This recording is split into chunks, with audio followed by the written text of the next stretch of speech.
feels so good, good, good.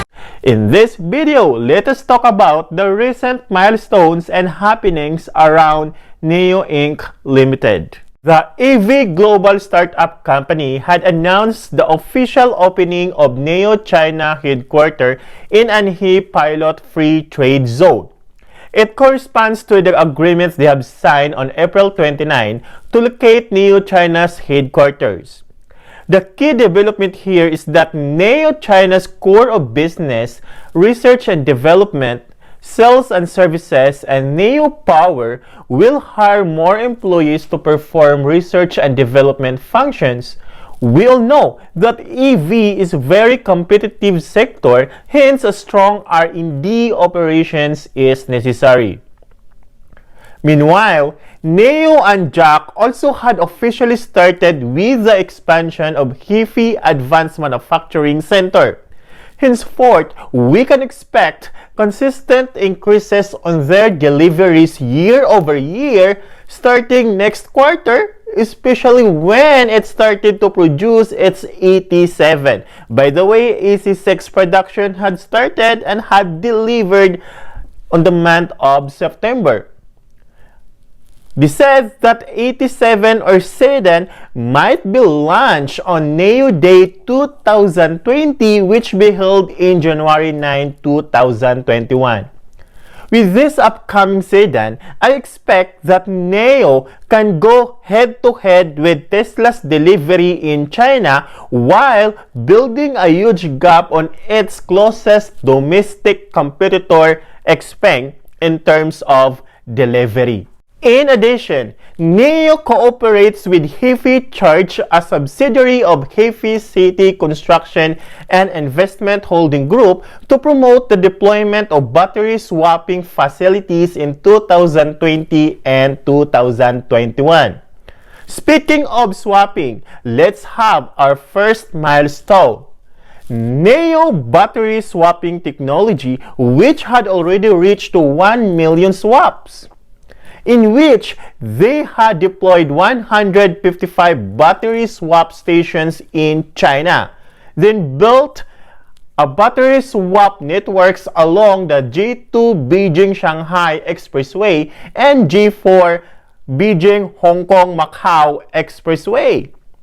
Therefore, aside from being economical, in which NIO's new electric vehicles are sold at lower price as a result of BAAS, this milestone assures that battery swapping is actually feasible, telling the market to worry no more on their distant travel, as NIO's fully automatic battery swap can complete the swapping in just 3 minutes, which is actually faster than refueling.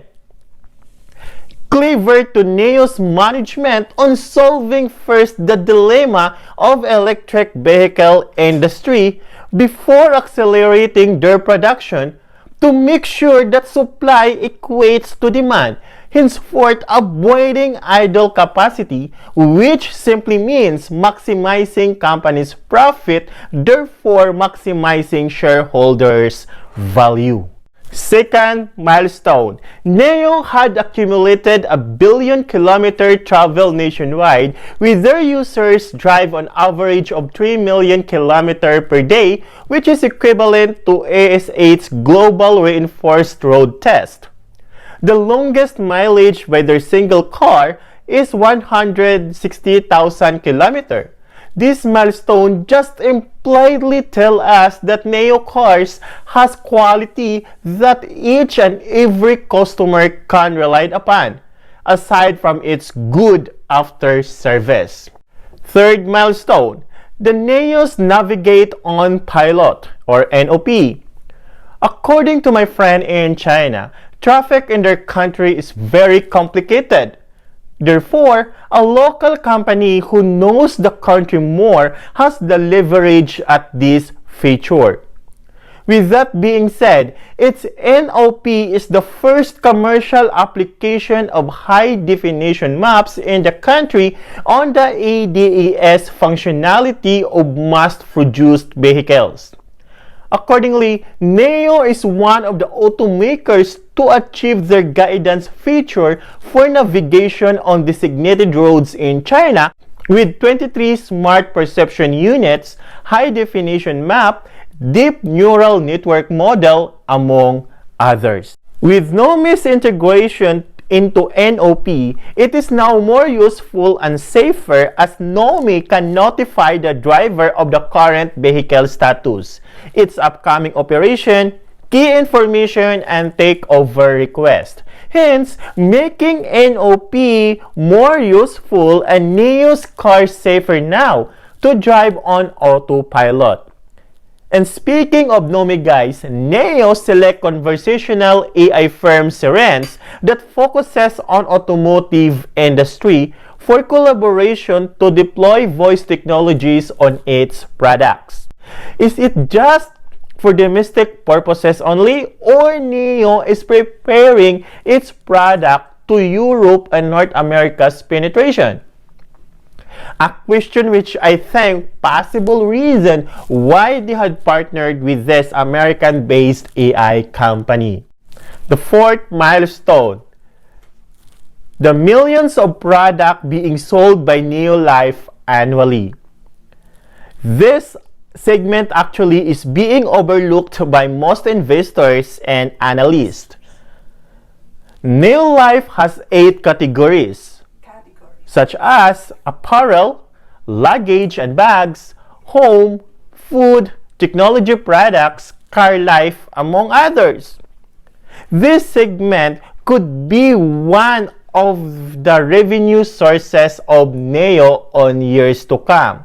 It won't only create additional revenue, but will also give a direct referral or creation of branding. Fifth milestone, NIO had delivered a record-breaking 4,708 vehicles in September 2020, increasing by 133.2% year-over-year, making its total delivery in Q3 for about 12,206 vehicles. In 3 months ended September 2020, increasing by 154.3% year-over-year, beating its own guidance from 11,000 to 11,500 delivery in Q3 as advised during Q2's earnings report. In 2020, its total delivery is 26,375, representing an increase of 113.7% year-over-year. They do it knowing that only 16 of AC6 has been delivered during the month of September. So, in this regard, I expect that Q3 gross margin is around 10 to 12%. So, is NIO stock still a buy at $21?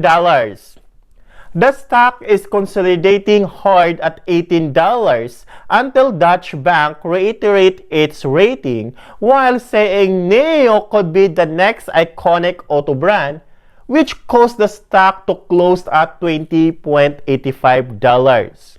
Now, it's consolidating again at $21. It may drop to $20 level before it run again to $28 before the year end. In this case, buying NIO shares at this price level is still a good one, since expectation on delivery increases year over year would pump up its stock price, noting that they can easily break their previous record with the delivery of AC6. Worth to mention that they had scheduled their NIO Day at the first week of January 2021, which is after Q4 deliveries. Along with that, a new model announcement, which probably a sedan, could result to a stock price from $30 to $40. Remember that NIO is operating in the biggest electric vehicle market of the world, which is China. The sales is expected in this country to grow at compound annual growth rate of 25% from year 2020 to 2025. Together with continuous revenue on battery as a subscription service, with the increasing sales of NIO Life, with a branding of Total Lifestyle, with its expansion overseas while finally having its own gigafactories and finally post a positive operating results, the stock price could be over $300.